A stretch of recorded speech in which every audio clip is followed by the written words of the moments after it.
सभी का 18 हाउस स्वदेश पर मैं हूं आपके साथ तृप्ति उपाध्याय और आप देखना शुरू कर चुके हैं कल की तैयारी।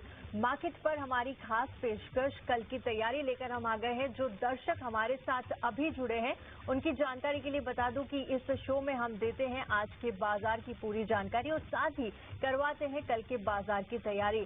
मार्केट के दिग्गज एक्सपर्ट्स होते हैं हमारे साथ जुड़ते हैं दर्शक भी जिन्हें एक्सपर्ट्स देते हैं भरोसेमंद सलाह। और आज हमारे शो में हमारे साथ है रेलिगर ब्रोकिंग के अजीत मिश्रा और एलकेपी सिक्योरिटीज के वत्सल बुआ। दोनों ही मेहमानों का बहुत बहुत स्वागत है। और सबसे पहले एक यूट्यूब सवाल के साथ शुरुआत करेंगे, लेकिन उससे पहले मार्केट चेक ले लेते हैं, उनसे भी एक बार राय ले लेते हैं। अजीत जी, क्या आपने इस क्लोजिंग को किस तरह से देखा और कल के लिए आप क्या सेटअप देख रहे हैं बाजार के लिए? क्या ये गिरावट कल भी हावी होती हुई नजर आएगी?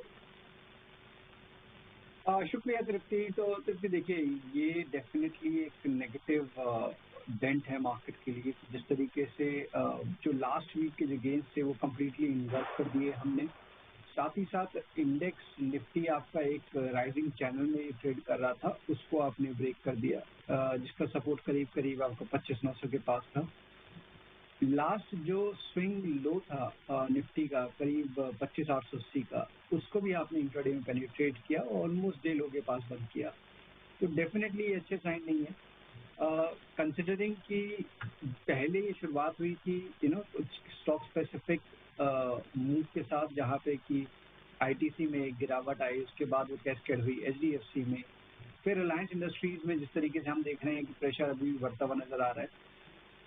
तो नाम अभी तक इंडेक्स वेट में उस तरीके के नहीं रहे हैं जिसमें कि बहुत मेजर कट्स हैं, बट सेलेक्टिव में जो ज्यादा प्रेशर है उसका खामियाजा अभी मार्केट आपको भुगतते हुए नजर आ रहा है।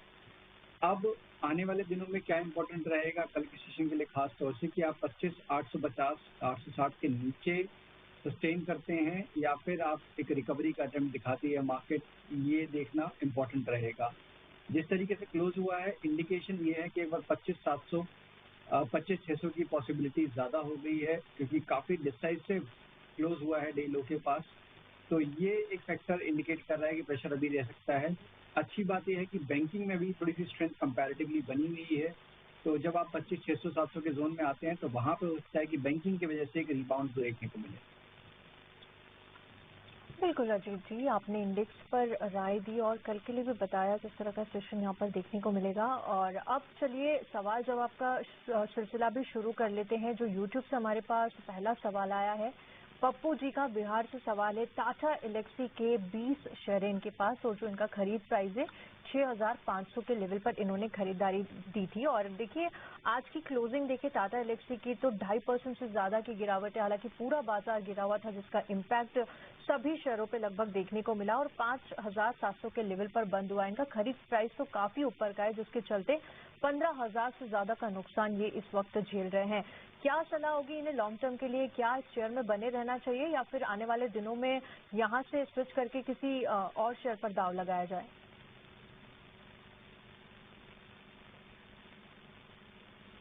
अजीत, सवाल मेरे लिए? जी जी अजीत जी, आपके लिए। ओके।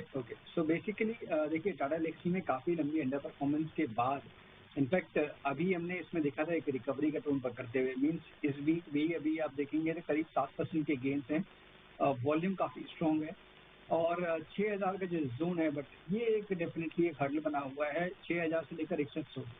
तो मेरी राय ये होगी कि अगर 6100 के लेवल ब्रेक हो जाते हैं तो डेफिनेटली इनके बाइंग प्राइस है शायद उससे भी ऊपर आपको स्टॉक को देखने को मिल जाए।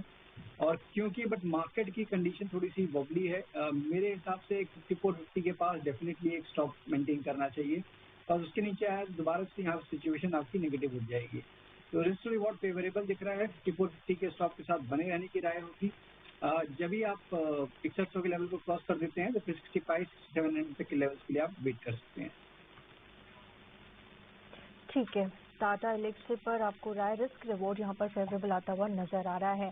अगला सवाल यूट्यूब से हमारे पास, फ्लोस के साथ आप इसमें बने रह सकते हो और आगे जाकर 975 के आई थिंक लेवल्स यहाँ पर वत्सल सुझारे आते हुए नेटको फार्मा में। आगे बढ़ते हैं और अगला सवाल इम्तियाज मेनन का हमारे पास है। सिप्ला के इनके पास 400 की क्वांटिटी में शेयर्स है और उनका खरीद प्राइस है 1518 के लेवल पर इन्होंने खरीद के रखा। आज सिप्ला पर भी दबाव था, हालांकि आधे % की गिरावट सिप्ला में नजर आई है। 1461 के लेवल पर सिप्ला ने क्लोजिंग दी है, लेकिन इनके खरीद प्राइस से काफी नीचे है, जिसके चलते 22,000 से ज्यादा का नुकसान ये झेल रहे हैं। अजीत, क्या राय होगी? अगेन फिर से फार्मा सेक्टर का एक और स्टॉक लेकर आए हैं सिप्ला। क्या करना चाहिए इस वक्त उन्हें इतनी गिरावट के दौर में? बिल्कुल दृष्टि, देखिए यहाँ पे मेरा व्यू थोड़ा सा है कि फार्मा एज अ सेक्टर मुझे पसंद आ रहा है, कंसिडरिंग कि काफ़ी लंबे कंसोलिडेशन के बाद वहाँ पे एक सीरियस अटेम्प्ट देखा है ब्रेकआउट का। और कल के सेशन में एक अच्छा ट्रैक्शन भी था। अभी की मार्केट का प्रेशर है तो उसकी वजह से आपको यहाँ भी प्रॉफिट टेकिंग नजर आ रही है, but Cipla with in the sector under perform कर रहा है। और जैसा कि इंडिकेशन है कि 1440 के नीचे प्रेशर बढ़ता हुआ नजर आ सकता है, तो मेरी राय ये होगी कि 1440 के नीचे यहाँ पे पोजीशन होल्ड ना करें। और रिकवरी के केस में मल्टीपल रेजिस्टेंसेस होंगे आपके 1500-1520 के बीच में। तो रिस्क रिवॉर्ड फेवरेबल नहीं बन रहा है तो होल्ड की पोजीशन आप चाहे तो यहाँ पे एग्जिट करके ल्यूपिन में या डिविस लैब में शिफ्ट कर सकते हैं। रिस्क रिवॉर्ड यहाँ पर फेवरेबल नहीं है, यहाँ से आप एग्जिट लेके ल्यूपिन की तरफ भी जा सकते हैं और वहाँ पे अपनी पोजीशन बना सकते हैं। आगे बढ़ते हैं और आई बैंक में उसी के बाद आप देखेंगे अगर ये रिकवर करता है तो 120 तक के लेवल्स भी आते हुए नजर आएंगे। फिलहाल होल्ड की सलाह है आपको। आगे बढ़ते हैं और हरेंद्र का हमारे पास सवाल है। डीएलएफ के शेयर इनके पास 100 की क्वांटिटी है और 706 का खरीद प्राइस है और फिलहाल आज जो क्लोजिंग देख रहे हैं 692 की क्लोजिंग दी है। करीब 1.5% से ज्यादा की गिरावट डीएलएफ में रही है और 1360 का नुकसान फिलहाल ये झेल रहे हैं डीएलएफ में। क्या लगता है अजीत जी आपको, क्या आज जो मार्केट का सेंटिमेंट खराब था, रियल्टी सेक्टर पर हमने बहुत प्रेशर देखा आज के सेशन में, उसी का ये जो इम्पैक्ट है आज डीएलएफ पे नजर आया या आगे चार्ट किस तरह से आपको नजर आ रहे हैं? लग रहा है कि अच्छा मुनाफा आगे मिल सकता है इन्हें डीएलएफ में? बिल्कुल तृप्ति, देखिए यहाँ पे जो सेक्टर जैसे कि जो पहले अच्छा परफॉर्म कर रहे थे बैंकिंग, ऑटो, मेटल्स, उसके बाद ऑफ लेट हमने देखा था कि फार्मा और रियल्टी में भी कहीं ना कहीं बेस फॉर्मेशन चल रही थी और रिकवरी के अटेम्प्ट्स बन रहे थे।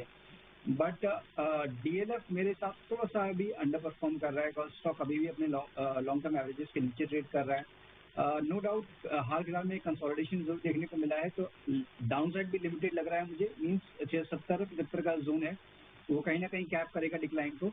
बट मेरे हिसाब से इस स्पेस में ओवरऑल रियलिटी ज़्यादा बेटर कैंडिडेट है, जहाँ पे कंसोलिडेशन अच्छा हो चुका है, स्टॉक अपने एवरेजेस को ऑलरेडी रीगेन कर चुका है।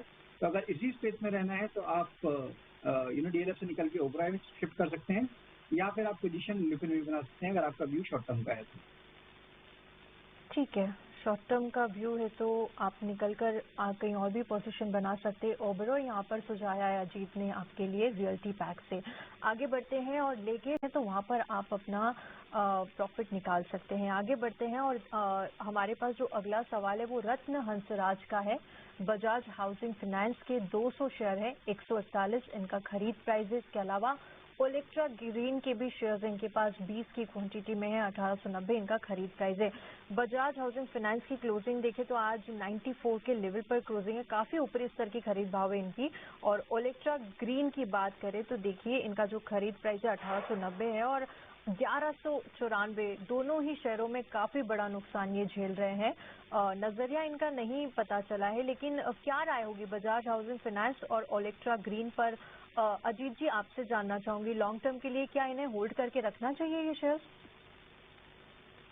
देखिए बजाज हाउसिंग फाइनेंस जितनी यहाँ तो चैलेंज है ही पोस्ट लिस्टिंग। जिस तरीके से हमने देखा है कि स्टॉक में लार्जली नेगेटिव ट्रेंड इंटैक्ट है और इनफैक्ट अभी जब एक ब्लॉक डील के बाद से हमने देखा था कि स्टॉक फिर से एक बेस जरूर बना रहा है, बट हायर लेवल से जो अटेम्प्ट हुए रिकवरी के वो फेड आउट हो रहे हैं। अब जो एक इम्पॉर्टेंट चीज़ रहेगी वो है अर्निंग सीजन की जैसे शुरुआत होने वाली है, तो ये इम्पॉर्टेंट रहेगा कि किस तरीके के अपडेट्स मैनेजमेंट देती है, किस तरीके के रिजल्ट्स आते हैं। तो इतना टाइम होल्ड कर लिया है, मेरे हिसाब से थोड़ा सा टाइम इनको और देना चाहिए और वेट करना चाहिए, जो कि अभी रिसेंट जो 52 वीक लो रिकॉर्ड लो बना था करीब 92 का, उसके नीचे अगर सस्टेन होता है तभी पोजीशन को काटें, अदरवाइज होल्ड करें।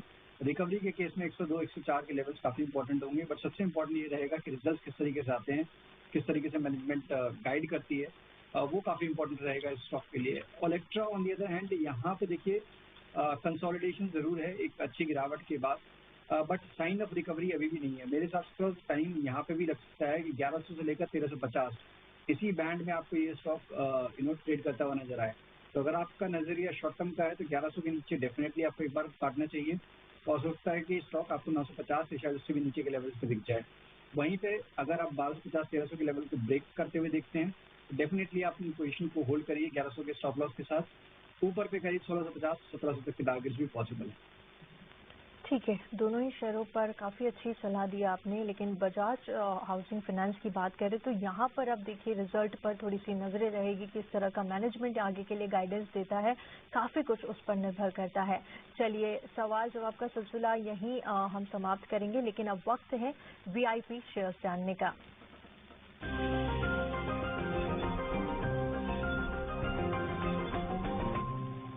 के लेवल पर खरीद के रखिए।